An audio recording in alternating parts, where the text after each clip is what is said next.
नमस्ते। आज का हमारा टॉपिक है why you get buy as a tip not a sell. मतलब जब भी आपको टिप मिलती है, ठीक है, मतलब आपको कॉल आता है या एसएमएस आता है या फिर मेन स्ट्रीम मीडिया में या सोशल मीडिया में या फिर कहीं और से, तो आपको हमेशा टिप जनरली मिलती है, मतलब 90 और 80-90% ऑफ द टाइम्स कि ये वाला शेयर खरीद लो। ठीक है, ये वाला शेयर खरीद लो, ये प्राइस है, अच्छा करेगा, ग्रोथ बहुत अच्छी है, 1 महीने बाद बेच देना, 1 साल बाद बेच देना, ये बहुत अच्छा पोटेंशियल है, नीचे चला गया है, प्राइस इसके बहुत अच्छे हो गए हैं, मैनेजमेंट बहुत अच्छा है, ये मतलब बहुत सारी आपको उसके पीछे फैक्ट्स या बैकिंग आपको मिलेगी। और लोग आपको बोलेंगे कि इसको आपको खरीदना चाहिए, मतलब आपका पैसा इसमें आपको डालना चाहिए। ठीक है, तो आप ये नोटिस करो या फिर कभी इस बारे में सोचो कि आपको कभी सेल टिप क्यों नहीं मिलती। नॉर्मल पब्लिक को सेल टिप जनरली नहीं मिलती, और मेन स्ट्रीम मीडिया में ठीक है, टारगेट रीच हो गया तो सेल का दो टाइप्स होता है, या फिर मेजर बेरिश है और पूरा मार्केट नीचे जा रहा है तो सेल रहता है। बट इन जनरल अगर मार्केट में बहुत ज्यादा उथल पुथल नहीं है और सब कुछ ठीक है, तो आपको जनरली बाय टिप मिलेगी, सेल टिप नहीं मिलेंगी। क्यों? सोचा कभी आपने ऐसा? वाई अदर पीपल और पर्सन और entity wants you to buy and not sell? इसमें फायदा क्या है, और फायदा किसका है? आपका है या फिर टिप देने वाले का है, या फिर ब्रोकर का है? किसका फायदा है? तो आज हम इस टॉपिक पे थोड़ा डिस्कस करेंगे, इसको आप ध्यान से देखिए और समझिए कि बहुत गहरी इंसाइट है। ठीक है, तो आप थोड़ा डिटेल में समझिए कि ऐसा क्यों होता है, why this behaviour is persistent. इसके 4 मेजर रीजन हैं ऐसा होने के, वो मैं आपको बोर्ड पे समझाऊंगा इन डिटेल कि वो रीजन क्यों है, और थोड़ा डिटेल में जाएंगे, बट एक मोटा मोटा समझते हैं। पहला रीजन है ब्रोकरेज। अगर आपको बाय टिप्स मिलेंगी और आप बाय करते हैं, तो ब्रोकरेज जनरेट होता है। ठीक है, सेल अगर आप करते हैं तो भी ब्रोकरेज जनरेट होता है।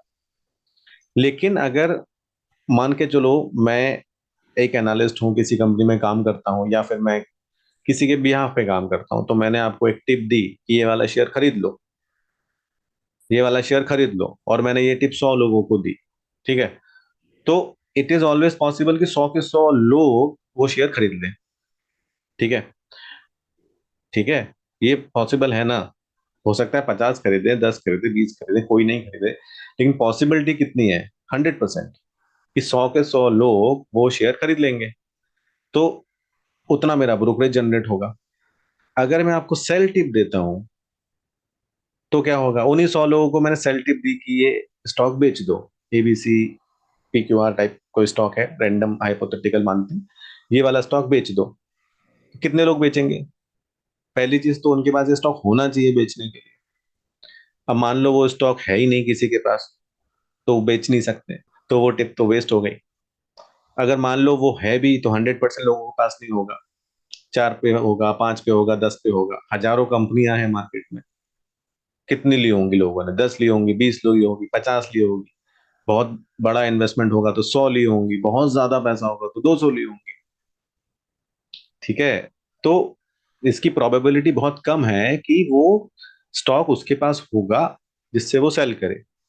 तो सेल अगर वो मान लो करता भी है और 10% लोगों के पास स्टॉक है और वो सेल करते हैं, तो कमीशन कितना जनरेट होगा? 10 टाइम्स कम होगा। मान लो दोनों टिप्स में, बाय में भी 100% लोगों ने एक्शन लिया और सेल में भी 100% लोगों ने एक्शन लिया, तो मेरा कमीशन कितना जनरेट हुआ? बाय में 100 के 100 लोगों ने एक्शन लिया, सेल में केवल 10 लोगों ने एक्शन लिया। सेल टिप के कारण मेरा कमीशन तो 10 गुना कम हो गया ना। 10 गुना मेरा कमीशन कम हो गया ना। तो ये है पहला रीजन, ब्रोकरेज। ठीक है, दूसरा रीजन होता है ग्रुप थिंकिंग, कि सब लोग अगर बाय दे रहे हैं, सब लोग अगर इस कंपनी को अच्छा बोल रहे हैं, तो हम भी बोल देते हैं। क्योंकि क्या होता है कि अगर मैं किसी के लिए सेल दूंगा, तो प्रॉब्लम इज दैट अच्छे मार्केट में सेल देना is not a good practice. वो कंपनी भी बोलेगी हमको सेल सिग्नल क्यों दे रहे हो, what is why you are giving it, right? ऐसे रैंडमली आप किसी को सेल बोल दोगे तो डेफिनेटली पीपल विल आस्क क्यों भाई। बाय आप कभी भी बोल दो, no one can ask you a question, buy कर लो, अच्छा है, फ्यूचर अच्छा दिख रहा है मुझको। बट सेल अगर आप करते हो तो you have to be very sure कि वाई। इन जनरल मार्केट नीचे जा रहा है, वो कंपनी सच में नीचे जा रही है, टेक्निकल नीचे बोल रहे हैं, तो ठीक है, you can see sell, but generally sell नहीं दिया जाता। ठीक है, सेल की जगह होल्ड बोल सकते हैं आप, होल्ड करो इसको। ये वाला टॉपिक है buy versus hold and sell, ये मैं अलग वीडियो बनाऊंगा, ये थोड़ा अलग डिस्कशन है, we will discuss it at later. ठीक है। थर्ड जो इसमें हमको समझना है कि ऐसा क्या रीजन है, तो थर्ड रीजन इसका ये है कि जो एनालिसिस होती है वो एनालिस्ट करते हैं, ठीक है, किसी भी कंपनी में या फिर किसी भी रिसर्च फर्म में या फिर इंडिविजुअली, तो हर एक एनालिस्ट, एक एक पर्सन, जैसे मैं, एक अकेला मैं या फिर आप, पूरा स्टॉक मार्केट कवर नहीं कर सकते ना। ह्यूमनली पॉसिबल नहीं है कि मैं हजारों कंपनियां कवर करूं, नहीं पॉसिबल ना। मैं एक सेक्टर एक अकेला पूरा कवर नहीं कर सकता। मान लो अगर किसी ने मुझे बोला एक सेक्टर कवर कर लो और उसमें मान लो 200-400 कंपनियां हैं, तो वो भी पॉसिबल नहीं है मेरे लिए कवर करना मैनुअली, डिफिकल्ट हो जाता है, करेक्ट। तो एक एनालिस्ट में भी फोकस करेगा 10 स्टॉक्स पे, 20 पे, 30 पे, 40 पे, 100 पे, किसी, अभी वो उन 100 पे क्यों करेगा बच्चे, वो सेक्टर में क्यों नहीं करेगा, वो हमारा चौथा पॉइंट है। लेकिन थर्ड पॉइंट हम पहले समझते हैं कि वो 100 पे फोकस करेगा, लेट से। ठीक है, तो उस 100 में से ही आपको बताएगा कि बाय करना है या फिर सेल करना है, तो वो 100 में से ही करेगा, मतलब बची हुई कंपनियों में से नहीं करेगा। या फिर अपनी 100 में से करेगा और दूसरे सेक्टर्स के 100 में से नहीं करेगा। या फिर वो जो एनालिस्ट है, जो आपको सिग्नल दे रहा है, वो हमेशा लिमिटेड पूल में से ही तो रिसर्च करेगा ना, और उसमें से ही आपको रिकमेंडेशन देगा। ठीक है। तो जो लेक ऑफ कंपैरेटिव एनालिसिस होती है, फॉर एग्जांपल कि मैन्युफैक्चरिंग में से किसी स्टॉक पे आपको बाय सिग्नल मिला, या फिर बैंकिंग में किसी स्टॉक पे बाय सिग्नल मिला, या फिर आईटी में किसी पे मिला, या फिर टेक में किसी पे मिला, ठीक है, या फिर सप्लाई चेन में मिला, ठीक है, या फिर मिनरल्स में, रॉ मटेरियल्स में मिला, ठीक है, ठीक है, तो ऐसे मल्टीपल सेक्टर में से टॉप की 100 कंपनी या जो भी बेसिस में कंपनियों को शॉर्टलिस्ट किया गया है, उनमें से ही सेल या बाय रिकमेंडेशन जनरेट होते हैं। बट ये दो सेक्टर के अगेंस्ट में कोई कंपेयर नहीं करता ना, या फिर करता है तो वो फिर वो अलग अलग काइंड ऑफ सर्विसेज हैं। पर इन जनरल अगर मैं 100 कंपनियां कवर कर रहा हूँ, तो मैं वो दूसरी 1000 कंपनियों से थोड़ी कंपेयर करूंगा और फिर आपको बताऊंगा कि मेरा buy signal is better than others buy signal. दो बाय सिग्नल एक साथ थोड़ी कंपेयर करता है कोई। आपके पास अगर 10 एनालिस्ट ने या 10 लोगों ने या 10 डायरेक्शन से 10 बाय सिग्नल आए, तो कोई क्या आपको उन 10 को आपस में कंपेयर करके बताएगा कि आपके लिए बेस्ट कौन सा है। तो थर्ड हमारा जो पॉइंट था कि लेक ऑफ कंपेरेटिव एनालिसिस, ठीक है, ये भी आपको ध्यान रखना है। और चौथा पॉइंट ये है कि missing of multi bagger stock in this. अब मिसिंग ऑफ मल्टी बैगर मतलब क्या? जनरली जो एनालिस्ट होते हैं कंपनीज के अंदर, वो एक स्पेसिफिक लिमिट के ऊपर एनालिसिस करते हैं। फॉर एग्जांपल, मैंने अपना लिमिट बना लिया कि कोई भी कंपनी अगर 1000 करोड़ रेवेन्यू की नहीं होगी तो मैं उसको पे एनालिसिस नहीं करूंगा, मैं उसमें बाय या सेल रिकमेंडेशन नहीं दूंगा। ठीक है। किसी दूसरी जगह पे मान लो 500 करोड़ का लॉजिक है, किसी जगह 100 करोड़ का लॉजिक है, किसी जगह ये लॉजिक है कि वो रेवेन्यू उसका इतना होना चाहिए, 1000 करोड़ के नीचे रेवेन्यू होगा तो we will not even look into it. किसी पे नेट प्रॉफिट का लॉजिक है कि 100 करोड़ का नेट प्रॉफिट मिनिमम होना चाहिए, then only we will analyse and have those company in our group for research. तो अगर आपने इस तरह का रूल बनाया हुआ है, तो आपके पास बहुत फिल्टर्ड स्टॉक्स है ना। आपने तो 80% स्टॉक हटा ही दिए, या 70% या 60% हटा दिए अपनी रिसर्च में से। अब ये भी पॉसिबल है और बहुत बहुत ज्यादा प्रोबेबिलिटी भी है कि वो 60 में से ऐसे कुछ स्टॉक निकल के आए जो मल्टी बैगर बन जाए। मल्टी बैगर का मतलब ये है जो 15 रुपए या 20 रुपए ट्रेड कर रहा है, वो एकदम से 1 या 2 साल बाद वो 800-900 पे चला जाए।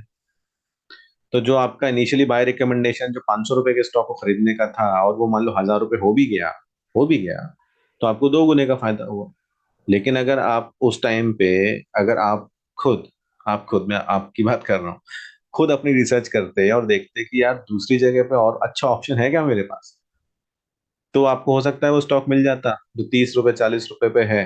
बेस्ड अपॉन योर रिसर्च, अगर आपको लगता है कि हाँ ये इन्वेस्टमेंट करने लायक है, कुछ परसेंटेज ऑफ कैपिटल में इसमें भी डाल सकता हूँ, मैं ज्यादा रिस्क नहीं लेना चाहता, लेकिन चलो मेरा मान लो 5 लाख रुपए का पोर्टफोलियो है, तो 25 हजार रुपये मैं इसमें डाल देता हूँ। ठीक है। और आपका जो पहला वाला था उसमें मान लो आपने 1 लाख रुपए डाल दिए, 1 लाख के वहां 2 लाख बने, अग्री, 1 लाख का फायदा हो गया। लेकिन अगर सेकेंड वाले में आपने 25 हजार डाले होते और 50 वाला 1 हजार रुपये हो जाता, तो आपको 20 गुने का फायदा होता। 50 वाला 1 हजार का होता तो 20 गुने का फायदा होता है ना। और आपने केवल 25 हजार ही डाले होते, 1 लाख भी नहीं डाले होते, तो भी 25 हजार इंटू 20, 5 लाख रुपए मिलते हैं आपको। तो आपको ये देखना है कि आपका मैक्सिमम प्रॉफिट कहाँ हो रहा है। ये चौथा पॉइंट है। तो ये वाले चारों पॉइंट में व्हाइट बोर्ड पे नोट करके आपको बताता हूँ। Please keep this in mind when you are buying और may be selling your stocks, and understand कि आप ऐसा कर तो रहे हैं, लेकिन अब उससे फायदा किसको हो रहा है, या फिर आपकी कौन सी अपॉर्चुनिटीज जा रही हैं। ठीक है। तो अपना जो टॉपिक था कि बाय वर्सेस सेल, ठीक है, इसमें आपको बाय ही सबसे ज्यादा क्यों मिलते हैं, क्योंकि पहला ब्रोकरेज। ठीक है, पहला है ब्रोकरेज। मतलब अगर 100 लोगों को मैं बाय रिकमेंडेशन देता हूं, ठीक है, और 100 के 100 एक्ट करते हैं, ठीक है, और मान लो 1% ब्रोकर कमीशन है, एक दो चीजें इसमें फिक्स करके चलते हैं कि कैपिटल 1000 रुपए डाला सबने, और मानते हैं हाइपोथेटिकली 1% मेरा ब्रोकरेज है। तो ब्रोकरेज अगर मेरा 1% है, ठीक है, तो मुझे 10 रुपए मिलेगा 1000 पे, और 100 के 100 अगर एक्शन लेते हैं इस पे, बाय पे, तो मुझे 1000 रुपए कमीशन मिलेगा। सेम 100 पे अगर मैं सेल सिग्नल देता हूं, तो इट इज पॉसिबल कि किसी पे भी वो स्टॉक ना हो, लेकिन मान के चलते हैं कुछ लोगों पे वो होगा। और अगर वो 10 लोगों पे स्टॉक है, या 20 पे है, या 5 पे है, हम अभी 10 का एक फिगर ले लेते हैं, और सेम है कैपिटल 1 हजार, ब्रोकरेज 1%, तो इससे मेरा 10 इंटू 10 100 रुपए कमीशन जनरेट होगा। मान लो 20 लोगों पे भी है तो 200 होगा। ठीक है। 40 लोगों पे भी है तो भी 400 होगा। ठीक है। अभी 1 हजार वर्सेस लेट से 400। अभी एज ए कंपनी मेरा फायदा किसमें। कंपनी का तो पहला जो गोल है वो तो प्रॉफिट कमाना है, तो मैं अपना प्रॉफिट मैक्सिमाइज करूंगा एज ए कंपनी। ठीक, मुझे 1000 रुपए कमाने हैं, 400 क्यों कमाऊंगा। राइट, मतलब this is logical also, right. मैं क्यों 400 रुपए कमाऊं, मैं क्यों ना 1000 रुपए कमाऊं, क्या जब तक मुझे पता ना हो कि ये 100% केस में ट्रू है, sell whichever condition it is. ठीक है, तो ये पहला पॉइंट है कि why you generally get buy and not sell. तो ये 10 में से मान लो अगर टोटल 10 है, तो आपको 10 में से बाय आपको 8 बार मिलेंगे और सेल में भी 2 बार मिलेंगे, लेट्स से। दूसरा जो जो रीजन हमने डिस्कस किया है वो है कंपैरेटिव एनालिसिस। कंपैरेटिव एनालिसिस नहीं होती इसमें। मतलब सिग्नल आपको मिले हैं 10 डिफरेंट कंपनीज से, और ये बाय सिग्नल है, और ये सेक्टर 1 है, ये सेक्टर 2 है, ये सेक्टर 3 है, ये सेक्टर 10 है। ठीक है, इस तरह से। तो किसी ने मुझे 1 वर्सेस 2 वर्सेस 3 वर्सेस 4 नहीं किया ना अभी तक, या एंड तक मैं, या 10 तक नहीं गया ना अभी तक, तो मुझे कैसे पता कि जो मैं इन्वेस्ट कर रहा हूँ वो सही है कि नहीं है। तो unless I am doing the research, I know what to do. तो हो सकता है कि जो मैंने बाय सिग्नल 1 के लिए लिया है वो मुझे प्रॉफिट 2x ही करके दे, और हो सकता है 4 वाला प्रॉफिट 5x करके दे रहा हूँ, और मैंने पूरा पैसा यहाँ लगा दिया बिकॉज ये सिग्नल मुझे पहले मिल गया या ये बाद में मिला। तो बाय सिग्नल के आपस में एनालिसिस कोई नहीं करके दे रहा ना आपको, अगर let's say they are different companies. ठीक है। तीसरा जो हमारा पॉइंट है वो था हमारा ग्रुप थिंकिंग। ग्रुप थिंकिंग, इसका मतलब ये है कि जो सब लोग अगर बाय सिग्नल दे रहे हैं तो मैं भी बाय दे देता हूँ। जनरली लोग सेल सिग्नल कम देते हैं, टारगेट ब्रीच होता है तभी बोलते हैं चलो ठीक है टारगेट ब्रीच हो गया, V1 and this and that, ठीक है अभी हम कहीं और बाय करेंगे। बट इन जनरल सेल देना मतलब इसलिए ठीक नहीं है क्योंकि रिलेशनशिप भी होती है कंपनीज की लोगों की, है ना, बड़ी बड़ी कंपनीज के आपस में रिलेशनशिप होती है, तो वो अगर आप किसी को सेल रिकमेंडेशन दोगे तो दे विल आल्सो आस्क कि हमारी कंपनी के अगेंस्ट में सेल क्यों दे रहे हो। और अगर बिजनेस टर्नओवर का रिलेशनशिप होगा, कस्टमर क्लाइंट का रिलेशनशिप होगा, तो सेल देना तो और डिफिकल्ट हो जाएगा। तो चौथा जो रीजन है, fourth reason is multi bag miss. ठीक है, ये हमने जो डिस्कस किया था कि मान लो मैं एक एनालिस्ट हूँ, मैं एक रिसर्च फर्म में हूँ, और out of let's say 2000 stocks we have in the market, मेरा जो लॉजिक है कि उसका जो एम कैप है, जो मार्केट कैपिटल है, which is basically price into open shares, जो भी टोटल आउटस्टैंडिंग शेयर है वो बाद में समझेंगे बहुत डिटेल में, वो ज्यादा होना चाहिए 1000 करोड़ से। ये पहला रूल है मेरा। दूसरा रूल रूल मेरा ये है कि उसका जो रेवेन्यू है, रेवेन्यू वो 100 करोड़ से ज्यादा होना चाहिए, लेट्स से। तीसरा जो मेरा रूल है, मान लो कि मेरा नेट प्रॉफिट 20 करोड़ से ज्यादा होना चाहिए। ठीक है, ऐसे ही ग्रोथ ये होना चाहिए, वो होना चाहिए। तो ऐसे मैंने रूल बना दिए, एक बनाया, 10 बनाए, 5 बनाए, और इसके बेस पर फिल्टर होके मुझे मान के चलो 200 कंपनी मिली। मल्टी डिफरेंट सेक्टर्स हैं, वो सब है, वो हम इतना कॉम्प्लिकेट नहीं करते इसको। 200 कंपनी मिली। अभी मैं जो आपको रिकमेंडेशन दूंगा बाय का या सेल का, मान लो सेल का भी बराबर है, इक्वली है इस केस में, तो मैं 200 में से ही दूंगा ना मेरे भाई। मैंने जो 1800 कंपनी बची थी वो तो पूरी छोड़ दी ना, क्योंकि ये मेरे लॉजिक में ही नहीं आ रही है, मेरी रिसर्च क्राइटेरिया में ही नहीं आ रही। और इट इज ऑलवेज पॉसिबल कि 1800 कंपनी में से कोई ऐसी कंपनी निकले, एक नहीं मल्टीपल निकले, जो मान लो 50 रुपए पे ट्रेड कर रही है, 50 रुपए पे ट्रेड कर रही है, और मान लो उसका रेवेन्यू 500 करोड़ ही है, और अभी उसका प्रॉफिट 5 करोड़ ही है, और अभी उसकी ग्रोथ मान लो 10% ही है year on year, but potential इतना है कि 5 साल में इसकी ग्रोथ 100% भी जा सकती है, वो कंटिन्यू जा सकती है 3-4 साल तक। ठीक है, तो हो सकता है कि इसके रेवेन्यू ग्रोथ हो, इसकी नेट मार्जिन इंप्रूव हो जाए, बाद में जाके कैपिटल एक्सपेंशन हो जाए, मार्केट एक्सपेंशन हो जाए। ठीक है, तो ये जो 50 रुपए का शेयर है, ये मेरा 500 रुपए का हो जाए। 500 करोड़ का रेवेन्यू मान लो 5000 करोड़ का हो जाए। ठीक है, 5000, तब ये 500 में मैं, मेरा को तो 10 टाइम्स प्रॉफिट हो गया इसका, 10 गुना का प्रॉफिट हो गया इसका, है ना। अभी जैसे ही इसका रेवेन्यू मान लो 3-4 हजार करोड़ होगा, तो हो सकता है ये मेरे क्राइटेरिया में फिर आ जाएगा, रिसर्च के क्राइटेरिया में, समझ रहे हो। और तब इसका शेयर 50 से ऑलरेडी मान लो 250 रुपये हो चुका है। अब मैं इस पर बाय रिकमेंडेशन दूंगा, क्योंकि अब मेरे एक क्राइटेरिया में है। और हो सकता है 250 पे आप खरीदो, और फिर आप उसको 500 में बेच दो, लेकिन आपका फायदा कितना हुआ? 2x। और आपने पहले ही पता कर लिया होता तो आपका फायदा कितना होता? 10x। मतलब जब ये इस यूनिवर्स में आ गया और फिर आपको रिकमेंडेशन मिला, तो आपको 2 गुने का फायदा हुआ। लेकिन आपने अपनी रिसर्च अगर की होती तो आपको 10 गुने का फायदा होता। तो आप मेरे भाई बताओ, क्या अपनी रिसर्च करना सही नहीं है? इस तरह से पैसा कमाना ठीक नहीं है? बताओ। मैं शेयर क्लोज करता हूँ, लेकिन आप मुझे बताओ, क्या इस तरह से पैसा कमाना ठीक नहीं है? क्या खुद की रिसर्च करके हम अपने प्रॉफिट को मैक्सिमाइज नहीं कर सकते? अब आप ये बोलोगे हाँ कर सकते हैं, लेकिन खुद की रिसर्च करना बहुत टफ है, कैसे करें? तो यार इसके लिए तो ये चैनल है। मैं आपको सिखाऊंगा, धीरे धीरे सीखना, टाइम लगेगा, ऐसे 2 महीने में नहीं होने वाला। This will take time. Continuous सीखो, दूसरे बुक्स भी पढ़ो, मैं रिकमेंड करूंगा वो पढ़ो, और धीरे धीरे पैसे भी लगाओ मार्केट में। लेकिन उसके पहले बहुत सी दूसरे काम भी करने हैं। ठीक है, कि समझना भी है कि आपकी अर्निंग कैपेसिटी कितनी है। अगर अर्निंग कैपेसिटी कम है तो सबसे पहले अपने अंदर इन्वेस्ट करो और अर्न ज्यादा करना सीखो। फिर आपने घर लिया है कि नहीं लिया है? अगर नहीं लिया है तो घर is definitely a good investment.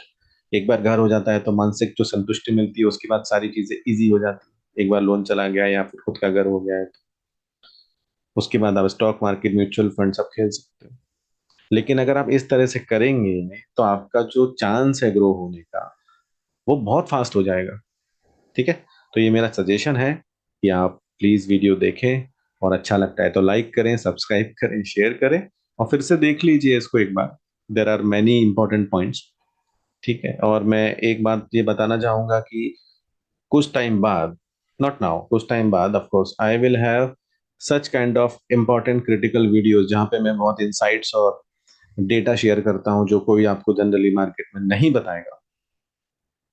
ठीक है, ये मैं केवल प्रीमियम मेंबर के लिए रखने वाला हूँ with very very very marginal fee, बहुत ज्यादा नहीं, क्योंकि I do not want to give everything for free.